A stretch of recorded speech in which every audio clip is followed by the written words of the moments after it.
mobile কিয় পেলাইছিলা কোন কিয় পেলাইছিলা এতিয়ালৈকে প্ৰুফ কৰিব পৰা নাই পেলাইছিলা নাই মোক জাষ্ট তাৰে আগৰ দিনা মোক পাইছিলে কিবা সাসপেক্ট স্কুটিখন সাসপেক্ট কৰিছে সেইটো কাৰণে আৰু এতিয়া প্ৰমাণ ওলাব তোমাৰ ঘৰ ক'ত ক্লাবিটা আছে চিনি পাই নি ক্লাবিটা কি কৈছে ক্লাবিটা সেইটো হয় চিনাকি হয় আপোনাৰ গাৰ্লফ্ৰেণ্ড নেকি নহয় নহয় আপুনি নাম নাম্বাৰ লিখি দিটা বুলি কৈছিল যে নাই নাই মই লেখা নাই এইটোতো এতিয়া সাসপেক্টতে আছো মই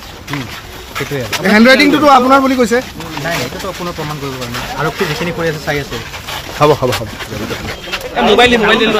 কিয় পেলাইছিলা কোন কিয় পেলাইছিলা এতিয়ালৈকে প্ৰুফ কৰিব পৰা নাই পেলাইছিলা নাই মোক জাষ্ট তাৰে আগৰ দিনা মোক পাইছিলে কিবা সাসপেক্ট স্কুটিখন সাসপেক্ট কৰিছে সেইটো কাৰণে আৰক্ষী এতিয়া প্ৰমাণ ওলাব তোমাৰ ঘৰ ক'ত ক্লাবিটা আছে চিনি পাই নি ক্লাবিটা কি কৈছে ক্লাবিটা সেইটো হয় নাই চিনাকি হয় আপোনাৰ গাৰ্লফ্ৰেণ্ড নেকি নহয় নহয় আপুনি নাম নাম্বাৰ লিখি দিটা বুলি কৈছিল যে নাই নাই মই লেখা নাই এইটোতো এতিয়া সাসপেক্টতে আছো মই সেইটোৱে হেণ্ডৰাইটিংটো আপোনাৰ বুলি কৈছে নাই নাই এইটোতো কোনো প্ৰমাণ কৰিব পৰা নাই আৰক্ষী যিখিনি কৰি আছে চাই আছে হ'ব